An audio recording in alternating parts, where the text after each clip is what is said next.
We're about to test one of the greatest cars in the world. On a track, its acceleration is seemingly endless. The engine management system is more sophisticated than any PC. It's a four-door saloon that does 200 miles an hour. It has a spec that reads like a Formula One car, complete with a V10 engine and a 7-speed gearbox. It's yours for £62,000. This is BMW's mighty M5.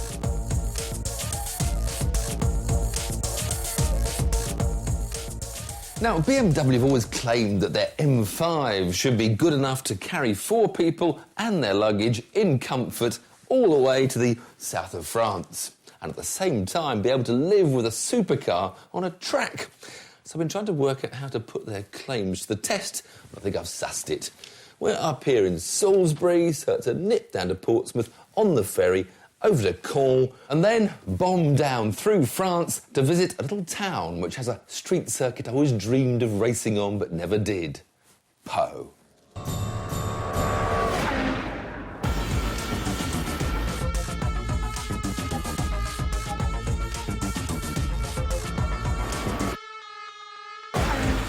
We were cruising south on Route Nationale 138, which eventually becomes the Mulsanne Strait of Le Mans.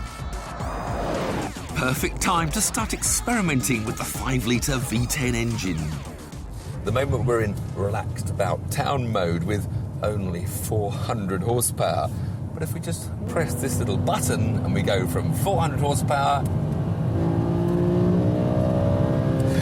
to 507, and the whole engine tone just comes alive. The amazing thing is that this 507 horsepower doesn't actually feel that ferocious. They just feel this never-ending, glorious surge without any real violence involved. It's one of the all-time great engines, and to help you keep it in the sweet spot, they've squeezed 7 ratios into the gearbox. There is a fully automatic mode, but I prefer shifting manually with the paddles.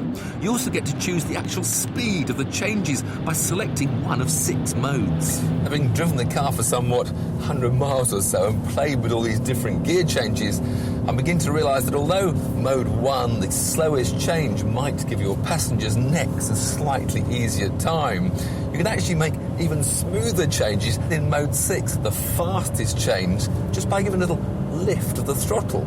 We'll just demonstrate. Select 3rd gear, build up the revs, up, lift, woof, through it goes. Didn't notice that at all.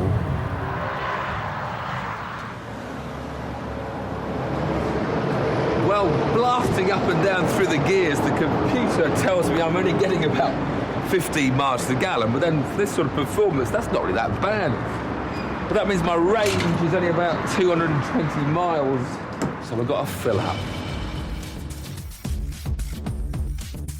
After another couple of hours, we reached our overnight stop at La Rochelle, where we suddenly realised quite how ordinary the car looks. Only a connoisseur would spot the telltale M5 details. But then, to the executives who buy these, the discreet styling is just as important as the awesome performance.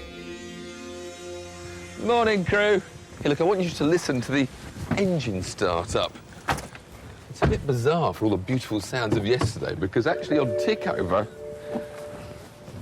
it can sound a bit rough.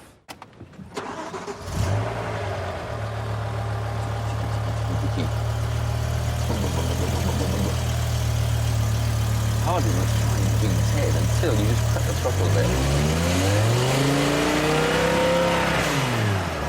Another thing I want you to look at is this heads-up display I've been using all the way down with a sat-nav. And it's brilliant because the whole route here, I haven't had to take my eyes off the road at all. And I think these displays will be a must-have for all the cars of the future. Time to go. Pack the camera away. Come on, let's get on the road. Considering that a Ferrari 575 has just 7 extra horsepower and yet costs nearly 100 grand more, the £62,000 M5 is a bit of a bargain, which makes it even more enjoyable. We soon got to Po, and even the rain didn't spoil the thrill of finally driving round a track I'd only seen in old movies. After Monaco, it's the second oldest street circuit. Then down the gears, boom, boom, boom. But today, racing is saved for high days and holidays. So it was up the road to sister track Po Arnaud for the final part of our test. Now, at the end of this pit straight, there's an amazing blind right-left, ready to get up to 4th gear. You just clip the one curve and it just throws you to the left one. And at the bottom, 2 right-handers, which, if you want to have fun, can be taken as 1.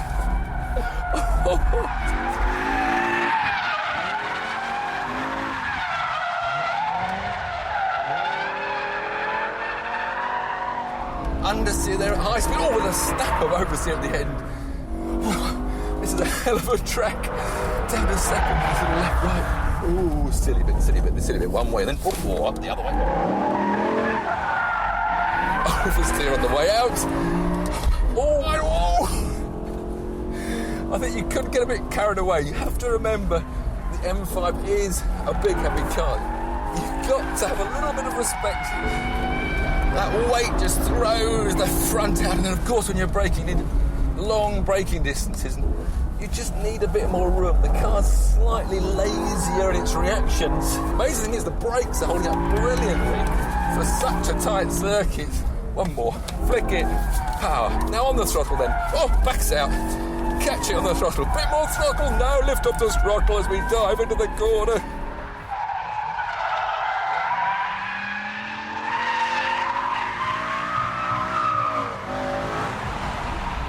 You've got to remember, I've driven this car.